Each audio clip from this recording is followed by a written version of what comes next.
Most people think their enemies wear their hostility on their sleeves. The disturbing truth is that the most dangerous threats to your success never look like enemies at all. They look like friends. They are the people sitting across from you at dinner, cheering for you at your graduation, and toasting your new job. Friedrich Nietzsche warned that your greatest enemies will always disguise themselves as the people closest to you. They do not attack you with weapons.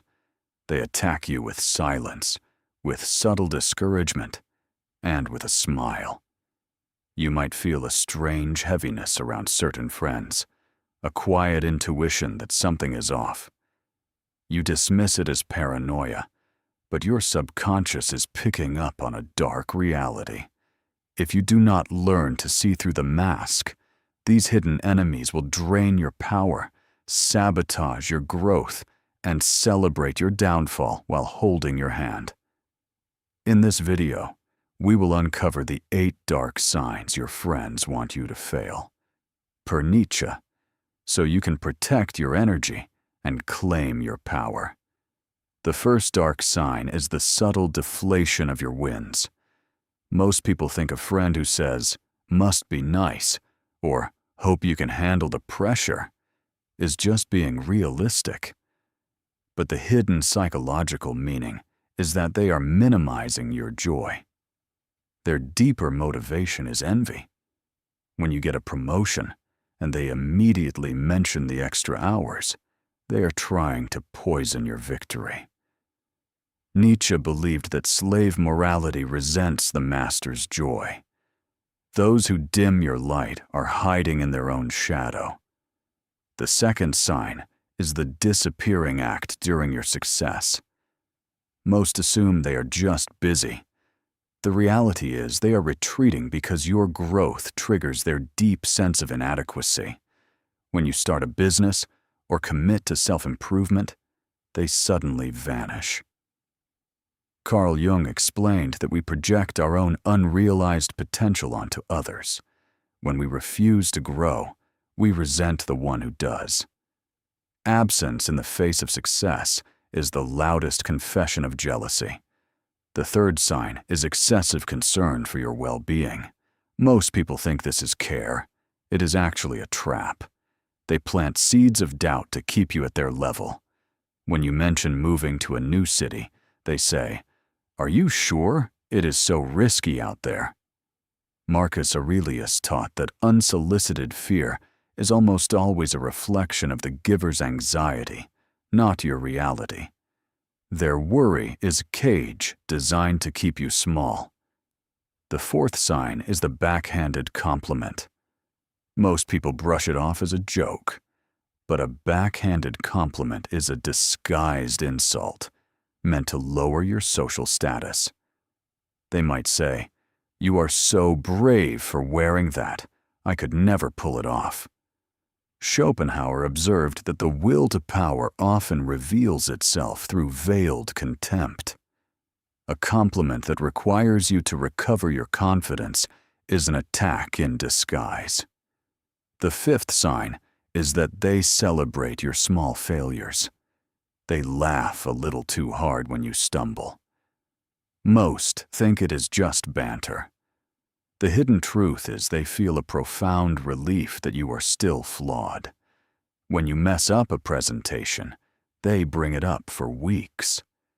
Nietzsche warned that the weak find their only comfort in the suffering of the strong. Those who laugh at your stumbles are terrified of your stride. The sixth sign is that they copy you, but resent you for it. People call it flattery. It is actually theft.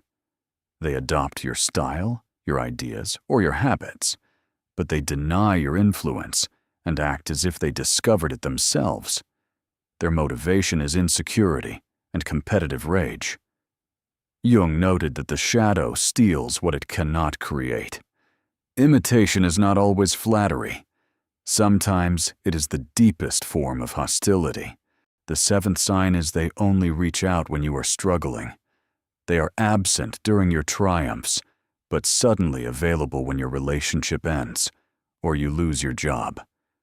Most think they are being a good friend. They are actually re-establishing dominance.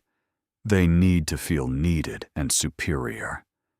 Stoicism teaches that true friendship thrives in mutual elevation, not in the comfort of another's misery.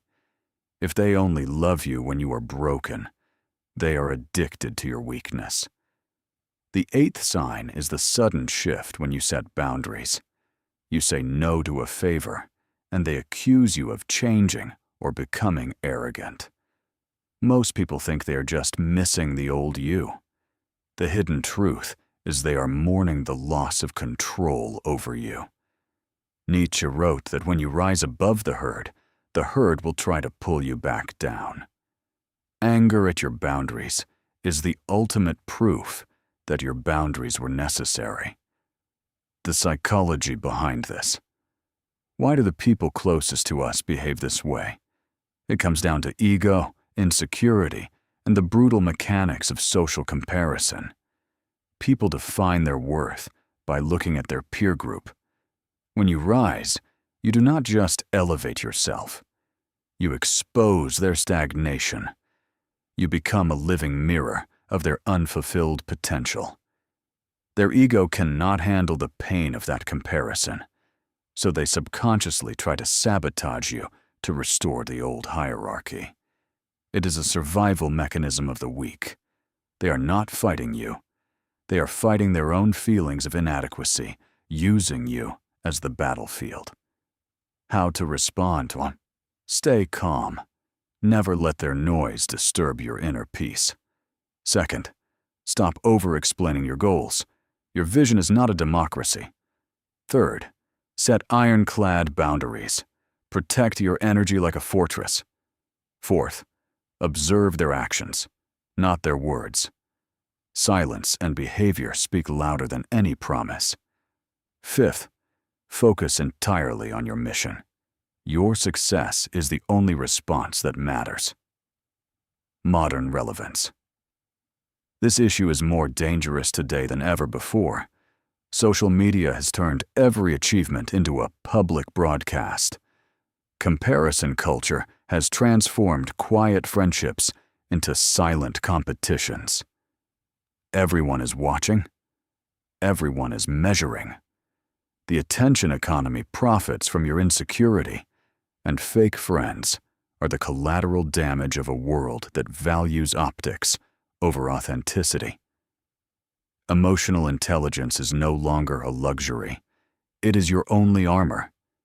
You now possess a rare knowledge that most people will never see. You know that not everyone who walks with you is for you, and that is perfectly fine. Your self-worth is not determined by the approval of the herd. It is forged in the fire of your own will. You are stronger now, aware, and untouchable. As Marcus Aurelius understood, the best revenge is to be unlike him who performed the injury. Rise above, claim your power, and let the weak fall away.